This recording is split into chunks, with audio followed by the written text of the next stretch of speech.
Congress supreme court आ गई है इस प्लेस ऑफ वर्शिप एक्ट को बचाने के लिए। 1991 में कांग्रेस ने ये प्लेस ऑफ वर्शिप एक्ट बनाया था बाबर, हुमायूं, तुगलक, गजनी, गोरी, खिलजी, औरंगजेब के इल्लीगल काम को लीगलाइज करने के लिए। मुगलों ने जितने हमारे मठ मंदिरों को तोड़ा था, ये कानून कहता है कि आप उन मठ मंदिरों को दोबारा रिस्टोर नहीं कर सकते।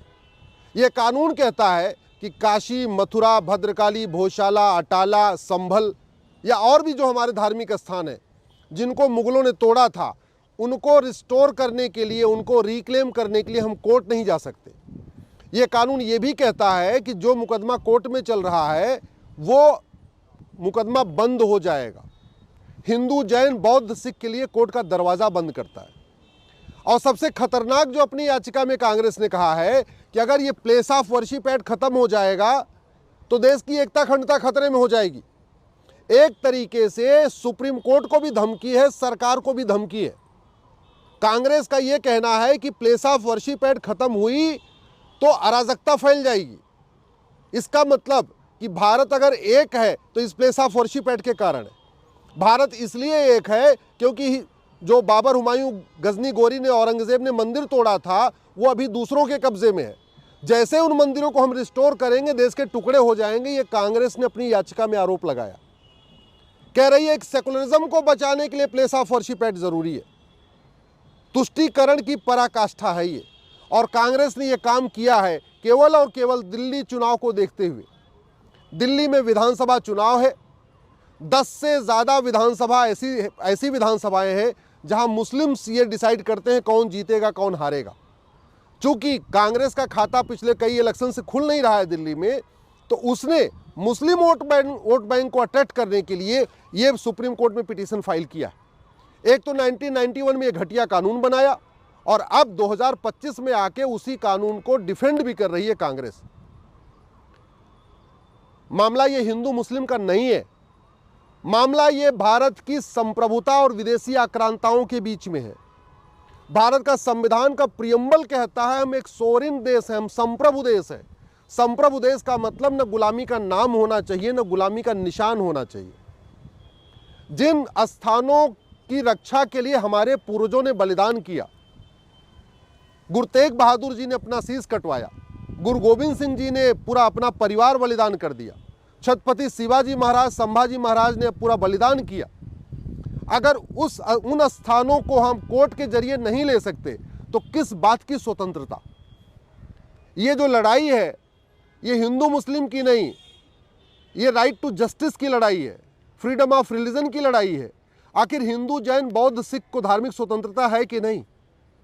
आखिर हमें भी अपने पुराने स्थानों को प्राप्त करने का अधिकार है कि नहीं? हमें कोर्ट जाने का अधिकार है कि नहीं? ये कानून तो कोर्ट का दरवाज़ा बंद करता है। ये कोर्ट का दरवाज़ा बंद हो जाएगा तो भारत में लोकतंत्र खत्म होकर भीड़तंत्र हावी हो जाएगा। किसी भी डेमोक्रेटिक कंट्री में जो विवाद होता है, डिस्प्यूट होता है, उसको कोर्ट के जरिए हल किया जाता है। ये कानून न कोर्ट जाने दे रहा है, न इसने कोई ट्रिब्यूनल का रास्ता दिया कि कोई ट्रिब्यूनल बन जाए, हम उस ट्रिब्यूनल में जाके अपनी बात कहें, न ये मीडिएशन करने का रास्ता खोल रहा है कि हम आपस में बातचीत करके समझौते के आधार पे अपने काशी, मथुरा, भद्रकाली, भोजशाला, अटाला, संभल को रिक्लेम कर सके। तो पूरी तरीके से इसने रोक दिया है। एक तरफ कांग्रेस ने वक्फ एक्ट बनाया और मुस्लिम्स को यह अधिकार दे दिया कि वो अपनी ज़मीनें ढूंढ के उसको कब्जा कर लें, और दूसरी तरफ प्लेस ऑफ वर्शिप एक्ट बनाया कि जो हमारे स्थान थे, मठ मंदिर जिन पे अवैध कब्जा हुआ था मुगल काल में, उसको हम रिक्लेम भी नहीं कर सकते। किताबों में लिखा हुआ है काशी, मथुरा, भद्रकाली, भोजशाला, अटाला, संभल को तोड़ा गया। इतिहासकार भी ये कह रहे हैं काशी, मथुरा, भद्रकाली, भोजशाला, अटाला, संभल को तोड़ा गया। सर्वे में भी स्पष्ट हो चुका है, जिन अभी 18 स्थानों पे सर्वे हुआ उन सभी स्थानों पे ये पता चल गया है कि ये सभी स्थान पहले मंदिर थे। इसके बावजूद ये कानून कहता है कि आप उनको रिक्लेम नहीं कर सकते। और बेशर्मी देखिए कि इस कानून को डिफेंड करने के लिए कांग्रेस सुप्रीम कोर्ट तक आ गई है। 5 पॉलिटिकल पार्टियां आई हैं इस कानून के समर्थन में, लेकिन कोई एक भी पॉलिटिकल पार्टी इस कानून के खिलाफ सुप्रीम कोर्ट नहीं आई है।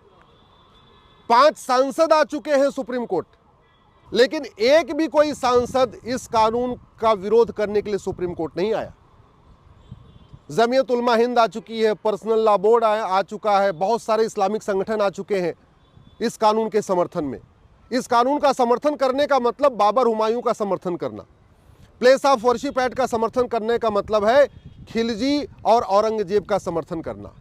तो खिलजी औरंगजेब के कामों जो इल्लीगल काम था उसका समर्थन करने के लिए फॉर्मर होम सेक्रेटरी भी आ चुके हैं, फॉर्मर कैबिनेट सेक्रेटरी भी आ चुके हैं, दिल्ली के पूर्व लेफ्टिनेंट गवर्नर नजीब जंग साहब भी आ चुके हैं, पूर्व chief election commissioner SY Qureshi साहब भी आ चुके हैं। लेकिन कोई भी रिटायर्ड IAS, कोई रिटायर्ड IPS, कोई रिटायर्ड चीफ सेक्रेटरी, कोई रिटायर्ड DGP आके सुप्रीम कोर्ट ये नहीं कह रहा है ये कानून खत्म होना चाहिए और काशी, मथुरा, भद्रकाली, भोजशाला, अटाला मुक्त होना चाहिए। रिटायर्ड जज भी आ गए इस कानून के समर्थन में। इस कानून का समर्थन का मतलब बाबर हुमायूं का समर्थन। लेकिन कोई भी रिटायर्ड जज ये आके नहीं कह रहा है कि हमारे जो मठ मंदिर जो तोड़े गए थे उनको रिक्लेम करना चाहिए।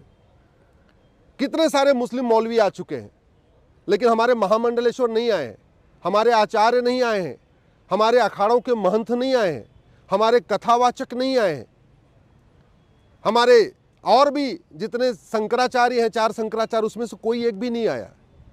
ये लड़ाई हिंदू मुस्लिम की नहीं, ये हमारी धार्मिक स्वतंत्रता का मामला है, ये भारत की संप्रभुता का मामला है। जिन स्थानों को बचाने के लिए इतना बलिदान हुआ, हमारे पूर्वजों ने बलिदान किया, अगर उन स्थानों की रक्षा के लिए, उन स्थानों को वापस लेने के लिए हम कोर्ट भी नहीं जा सकते तो किस बात की स्वतंत्रता। और भारत का संविधान का आर्टिकल 49 कहता है कि जो हमारे पौराणिक स्थान हैं, जो हमारे ऐतिहासिक स्थान हैं, उनको रिस्टोर करना, उनको रिक्लेम करना सरकार की ड्यूटी है। कायदे से जो लड़ाई हम लोग लड़ रहे हैं ये सरकार को काम करना चाहिए था। एक कमीशन बनाना चाहिए था, भारतीय धरोहर आयोग, और भारतीय धरोहर आयोग बना के जितने भी विवादित स्थान हैं उनका सर्वे कराना चाहिए था, सर्वे करा के उनको रिस्टोर कर लेना चाहिए था। वो करने की बजाय बाकायदा ये कानून बना दिया गया, प्लेस ऑफ वर्शिप एक्ट। ये कानून ख़त्म होना चाहिए। एक भारतीय धरोहर आयोग बनना चाहिए, एक भारतीय धरोहर संहिता बननी चाहिए, एक ट्रिब्यूनल बनना चाहिए, और जितने भी हमारे ये विवादित स्थान हैं उनका केस वहाँ जाना चाहिए, साल भर के अंदर डिसाइड होना चाहिए। मुझे पूरा विश्वास है कि वर्तमान सरकार भी इस प्लेस ऑफ वर्शिप एक्ट का विरोध करेगी, क्योंकि ये जब कानून बन रहा था उस समय बीजेपी ने इस कानून का विरोध किया था, लेकिन बीजेपी के पास उस समय लोकसभा राज्यसभा में संख्या नहीं थी तो ज़्यादा कुछ कर नहीं पाए थे। अब समय आ गया है कि जितने भी राष्ट्रवादी दल हैं, जितने राष्ट्रवादी संगठन हैं, जो सुप्रीम कोर्ट में आ सकते हैं वो सुप्रीम कोर्ट में आए, जो संसद में आवाज़ उठा सकते हैं संसद में आवाज़ उठाएं, लेकिन इस कानून का विरोध करें। और जो हमारे धार्मिक स्थान है, काशी, मथुरा, भद्रकाली, भोजशाला, अटाला, संभल, उनको रिस्टोर करने के लिए अपना जो योगदान कर सकते हो योगदान करें।